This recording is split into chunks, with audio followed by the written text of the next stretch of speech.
تم نوابزادہ شوکت کے lab assistant سلیم ہو نا؟ اگر تم بے قصور ہو تو میں تمہاری مدد کر سکتی ہوں۔ سلیم نے کہا، میں کچھ سننا نہیں چاہتا، یہاں سے چلی جاؤ۔ سلیم کی آواز سن کر ایک سنتری سلاخوں کے پاس آ گیا۔ اس سے پہلے کہ وہ روشی سے کچھ کہتا، روشی بولی، اچھا سلیم، فکر نہ کرو، میں تمہارے گھر والوں سے بات کروں گی۔ وہ اس کے جواب کا انتظار کیے بغیر باہر نکل گئی۔ عمران نے روشی کا بیان بہت غور سے سنا اور اس کی حوصلہ افزائی کرتے ہوئے بولا، تم تو بہت ہوشیار ہو گئی ہو، اس سے زیادہ تو میں بھی نہیں کر سکتا تھا۔ اسی لمحے دروازے پر دستک ہوئی۔ عمران بولا، کم ان۔ ایک لڑکی کمرے میں داخل ہوئی اور سلام کرنے کے بعد بولی، میں سعیدہ ہوں، آپ نے مجھے دیکھا تو ہوگا؟ عمران نے کہا، دیکھا تو نہیں، لیکن اب دیکھ لیتا ہوں۔ پھر وہ روشی سے مخاطب ہو کر انگریزی میں بولا، سیکرٹری ذرا میری دور اور نزدیک کی اینکیں اور مہذب عدسہ لے کر آؤ۔ لڑکی نے جھنجھلا کر کہا، میں سجاد صاحب کی لڑکی سعیدہ ہوں۔ عمران نے دوبارہ روشی کی طرف دیکھتے ہوئے کہا، سیکرٹری ذرا ڈائری میں دیکھ کر بتاؤ یہ امجاد صاحب کون ہیں؟ لڑکی کچھ خفگی سے بولی، معلوم ہوتا ہے آپ سچ مچ ہی اونچا سنتے ہیں۔ خیر میں یہ کہنے آئی تھی کہ جمیل بھائی آپ سے ملنا چاہتے ہیں۔ اوہ اچھا، ہم ضرور ملنے آئیں گے۔ سعیدہ کے جانے کے بعد روشی نے کہا، ایسا لگتا ہے اس لڑکی کو کہیں دیکھا ہے۔ یہ کون تھی؟ تم نے اسے کیا کہہ دیا کہ غصے میں بیٹھی بھی نہیں؟ عمران نے کہا، اسے چھوڑو اور مجھے سلیم کے بارے میں مزید تفصیل بتاؤ۔ اس سے پہلے کہ روشی کچھ کہتی، ٹیلی فون کی گھنٹی بج اٹھی۔ عمران نے ریسیور اٹھایا۔ ہیلو، ہاں ہم شہزادہ ستوت جا بول رہے ہیں۔ اوہ اچھا، ہم ضرور آئیں گے۔ عمران نے ریسیور رکھا تو روشی نے کہا، تم سلیم کے بارے میں کیا پوچھ رہے تھے؟ عمران اس وقت سعیدہ کی غیر متوقع آمد اور نواب جاوید مرزا کی فون کال کے بارے میں سوچ رہا تھا۔ روشی کو ٹالنے کے لیے کہنے لگا، میں یہ پوچھ رہا تھا کیا سلیم بہت خوبصورت ہے؟ روشی نے چونک کر کہا، کیا مطلب؟ مطلب یہ کہ کیا وہ مجھ سے بھی زیادہ خوبصورت ہے؟ روشی جو عمران کو بہت پسند کرتی تھی، چڑ کے بولی، بکواس بند کرو، مجھے تو وہ بہت عجیب لگا۔ اوہ ہاں، وہ واقعی بہت عجیب ہے۔ تم نے اس کے بارے میں کیا اندازہ لگایا؟ کیا وہ چور معلوم ہوتا ہے؟ بالکل بھی نہیں، اور مجھے تو نیلے پرندے والی بات بھی کہانی جیسی لگتی ہے۔ ہاں وہ نیلا پرندہ، عمران تھوڑی کھجاتے ہوئے بولا۔ فیاض نے کہا تھا کہ نائٹ کلب میں موجود لوگوں نے بھی پرندہ دیکھا تھا۔ آج میں کئی لوگوں سے ملا ہوں جو اس شام کلب میں موجود تھے، ان میں سے کسی نے بھی پرندہ نہیں دیکھا، البتہ انہوں نے جمیل کو بکھلا کر اچھلتے ہوئے ضرور دیکھا تھا۔ تو کیپٹن فیاض کو یہ اطلاعات کس ذریعے سے ملی تھیں؟ اسے یہ اطلاعات جمیل کے چچا سجاد سے ملی۔ یہ جو لڑکی ابھی آئی تھی نا، انہی سجاد صاحب کی بیٹی تھی۔ تو گویا کیپٹن فیاض کو اطلاعات ہی غلط ملی ہیں۔ ہاں فی الحال یہی کہا جا سکتا ہے۔ سعیدہ کوٹھی کے کار پورچ میں ٹہل رہی تھی۔ غالباً وہ عمران ہی کا انتظار کر رہی تھی۔ اسے دیکھتے ہی بولی، آپ اس قدر بنتے کیوں ہیں؟ عمران ایسے خاموش ہو گیا جیسے گہری سوچ میں پڑ گیا ہو، پھر بڑے تشویش بھرے لہجے میں بولا، حالانکہ آپ نے یہ بات اردو میں پوچھی ہے، لیکن یقین کیجئے مجھے بالکل سمجھ نہیں آئی۔ سعیدہ نے کہا، آپ یہاں کس لیے آئے ہیں؟ عمران بولا، آپ نے ہی تو کہا تھا کہ جمیل صاحب مجھ سے ملنا چاہتے ہیں۔ جمیل صاحب نہیں، میں خود ملنا چاہتی تھی۔ تو ملیے۔ عمران سر جھکا کے خاموش ہو گیا۔ سعیدہ سٹپٹا کر بولی، دیکھیے جمیل بھائی اتنے دن سے کمرے میں بند تھے، کسی سے نہیں مل رہے تھے، لیکن آپ کی تدبیر نے بڑا کام کیا۔ پھر آپ ناراض ہو کر چلے گئے، اس لیے آپ کو بلانے کے لیے مجھے ان کا نام لینا پڑا۔ عمران نے کہا، جمیل صاحب نے خواہ سب کو الو بنا رکھا ہے۔ کیا مطلب؟ مطلب یہ کہ ان کے چہرے پہ جو داغ ہیں وہ نقلی ہیں، اور یہ کوئی مشکل کام نہیں، اس قسم کے داغ تو میں آپ کے چہرے پر بنا سکتا ہوں۔ سعیدہ بپھر کر بولی، یہ آپ کیسی باتیں کر رہے ہیں؟ یقین کیجئے سعیدہ صاحبہ، اگر آپ تیار ہوں تو میں نہایت آسانی سے آپ کو بدصورت بنا سکتا ہوں۔ آپ جمیل بھائی پر الزام لگا رہے ہیں؟ ارے واہ، اور جمیل بھائی نے جو پیر یاسین نائٹ کلب کو خواہ بدنام کر کے رکھ دیا وہ؟ مجھے لگتا ہے عمران صاحب آپ ہوش میں نہیں ہیں۔ میں بالکل ہوش میں ہوں اور ان حرکتوں کا مطلب خوب سمجھتا ہوں۔ ویسے کیا ہم کہیں اور چل کر بات نہیں کر سکتے؟ یہاں تو ہماری گفتگو دوسرے لوگ بھی سن سکتے ہیں۔ تو سننے دیجئے نا، آخر آپ اسی گھر کے ایک فرد پہ جھوٹا الزام عائد کر رہے ہیں۔ لیکن پھر بھی میں گھر والوں کے حق میں ہی کام کر رہا ہوں، اس لیے نہیں چاہتا کہ وقت سے پہلے بات پھیل جائے۔ سعیدہ لان کے دوسرے سرے کی طرف جاتے ہوئے بولی، اس طرف آ جائیے، ویسے مجھے لگتا ہے آپ کسی غلط فہمی میں مبتلا ہیں۔ ممکن ہے غلط فہمی ہو، لیکن مجھے زیادہ تر حالات کیپٹن فیاض کی زبانی معلوم ہوئے ہیں، اور اس کی معلومات آپ لوگوں کے بیانوں پہ مشتمل ہے۔ جی نہیں، یہ تمام حالات اخبارات میں شائع ہوئے تھے۔ بہت خوب، تو گویا یہ بے پر کی اخبار والوں نے اڑائی ہے، یعنی آپ ان واقعات کو جھوٹ سمجھ رہے ہیں۔ دیکھیے محترمہ، میں کلب کے مینیجر سے مل چکا ہوں۔ اس کا بیان ہے کہ جمیل صاحب نے یہ ناٹک کلب کو بدنام کرنے کے لیے کیا ہے، کیونکہ مینیجر نے الیکشن میں ان کی مخالفت کی تھی۔ اس کے علاوہ میں ان لوگوں سے بھی ملا ہوں جو اس رات نائٹ کلب میں موجود تھے، ان میں سے کسی نے کوئی پرندہ نہیں دیکھا۔ لہٰذا آپ ہی بتائیے کہ جمیل صاحب نے یہ کیوں کہا کہ کلب میں موجود لوگوں نے بھی پرندہ دیکھا تھا؟ جمیل بھائی نے ایسا کچھ بھی نہیں کہا، وہ تو اس وقت خود بہت پریشان تھے، انہیں کیا معلوم کہ دوسروں نے پرندہ دیکھا ہے یا نہیں۔ تبھی تو میں ان کا بیان سننا چاہتا تھا۔ خیر یہ بتائیے اس شام انہوں نے گھر آ کر کیا بتایا تھا؟ انہوں نے بتایا تھا کہ ایک پرندہ ان کی گردن میں چونچ اتار کر لٹک گیا تھا، اسے گردن سے الگ کرنے کے لیے انہیں خاصی قوت لگانی پڑی۔ وہاں موجود لوگ ان کی مدد کرنے کی بجائے ان پہ ہنسنے لگے، لہٰذا وہ اٹھ کر گھر چلے آئے۔ پھر وہ معمول کے مطابق سونے چلے گئے، لیکن صبح اٹھے تو پہچانے نہیں جاتے تھے۔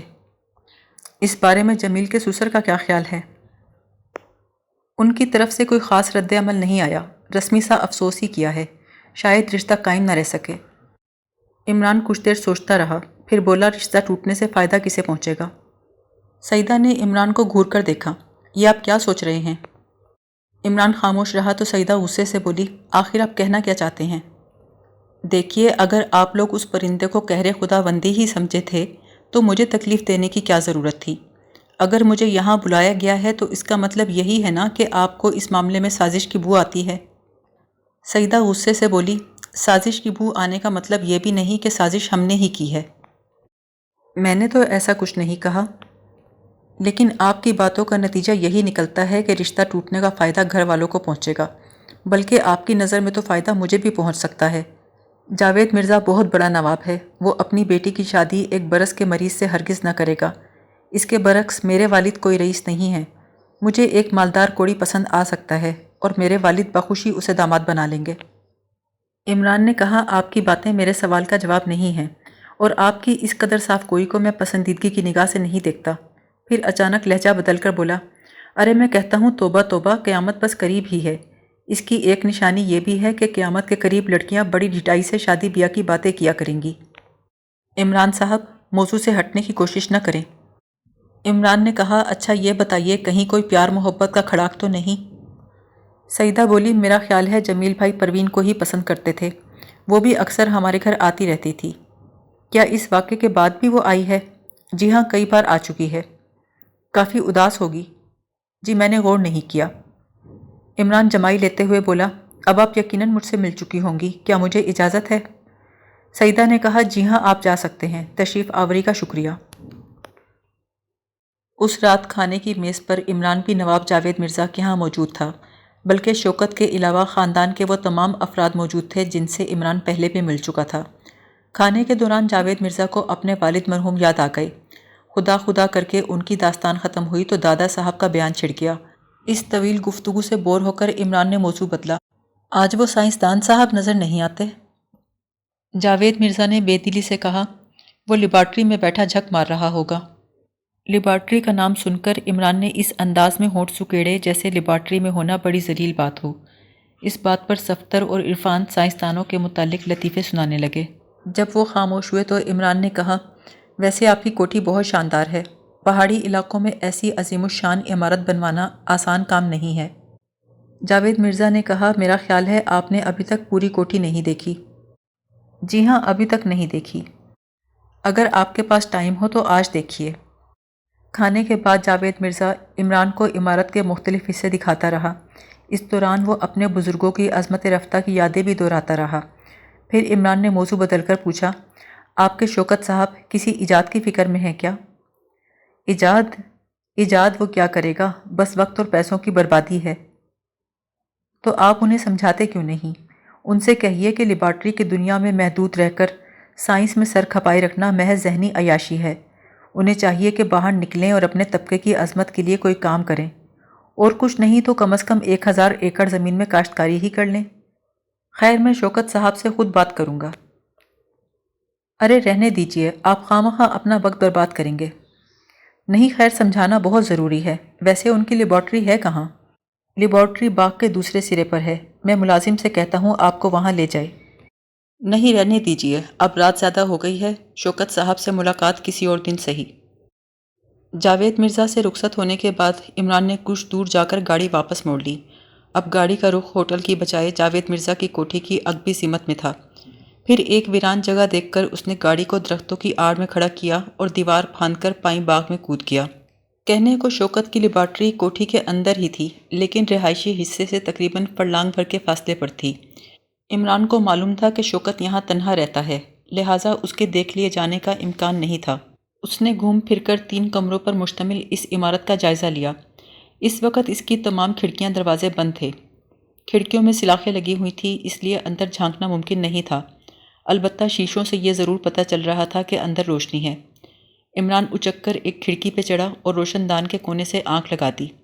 کمرے کے وسط میں ایک لمبی سی میز تھی جس پر مختلف قسم کے آلات اور مرتبان رکھے تھے۔ کمرے کے آخری کونے میں شوکت لوہے کی ایک انگیٹھی پر جھکا ہوا تھا، اس میں کوئلے دہک رہے تھے، شعلوں کا عکس اس کے چہرے پر پڑ رہا تھا۔ چند لمحے شوکت انگیٹھی پہ جھکا رہا، پھر قریبی میز پر رکھے ہوئے ایک ڈبے کی طرف مڑا۔ اس نے ڈبے میں ہاتھ ڈال کر جو چیز نکالی وہ عمران کے خواب و خیال میں بھی نہ تھی۔ یہ ایک چھوٹا سا آسٹریلین طوطا تھا جس کے پروں کا رنگ نیلا تھا۔ شوکت نے اسے دہکتے ہوئے انگاروں میں گرایا تو انگیٹھی سے گہرا دھواں اٹھا اور خلا میں بل کھانے لگا۔ اس کے بعد شوکت نے ڈبے میں سے مزید 2 پرندے نکالے اور انہیں بھی انگیٹھی میں جھونک دیا۔ عمران بے حس و حرکت کھڑا تھا۔ اس کی پوری کوشش تھی کہ شوکت کو اس کی موجودگی کا احساس نہ ہو، لیکن پتہ نہیں کس وجہ سے شوکت بہت چوکنا نظر آ رہا تھا۔ پھر اس نے میز کی دراز کھول کر ایک ریوالور نکالا، اس کا چیمبر چیک کر کے اسے جیب میں ڈالا اور بلب بند کر دیا۔ اس کے انداز سے لگتا تھا وہ کہیں باہر جانے کی تیاری کر رہا ہے، اس لیے عمران پھرتی سے کھڑکی سے اترا اور ایک درخت کی اوٹ میں کھڑا ہو گیا۔ جلد ہی اس نے دروازہ کھلنے اور پھر بند ہونے کی آواز سنی، پھر دور جاتے قدموں کی آہٹ سنائی دینے لگی۔ آہستہ آہستہ قدموں کی آہٹ معدوم ہو گئی۔ عمارت کی تلاشی لینے کے لیے اس سے بہترین موقع ملنا ممکن نہیں تھا۔ عمران نے جیب سے ایک سیاہ نقاب نکال کر چہرے پہ چڑھا لیا تاکہ کسی سے اچانک مٹ بھیڑ ہو جائے تو پہچانا نہ جائے۔ لیبارٹری کا دروازہ مقفل نہیں تھا، اس کا مطلب یہ تھا کہ شوکت زیادہ دور نہیں گیا۔ شاید وہ رات کے کھانے کے لیے کوٹھی تک گیا ہو، لیکن ریوالور؟ کیا وہ اپنے چچا کی کوٹھی میں جاتے وقت بھی ریوالور ساتھ رکھتا تھا؟ عمارت میں گہری تاریکی تھی۔ عمران نے ایک ننھی سی ٹارچ روشن کی اور باریک بینی سے ہر چیز کا جائزہ لینے لگا۔ ابھی اسے تلاشی لیتے چند ہی منٹ گزرے تھے کہ کسی نے سخت لہجے میں کہا، خبردار، تم جو کوئی بھی ہو اپنے ہاتھ اوپر اٹھا دو۔ یہ شوکت تھا جو بالکل دبے پاؤں آیا تھا۔ عمران نے فوراً ٹارچ بجھائی اور جھپٹ کر الماری کے پیچھے ہو گیا۔ شوکت آہستہ آہستہ سوئچ بورڈ کی جانب بڑھ رہا تھا۔ اگر وہ روشنی کر دیتا تو عمران کا نظر آ جانا یقینی تھا۔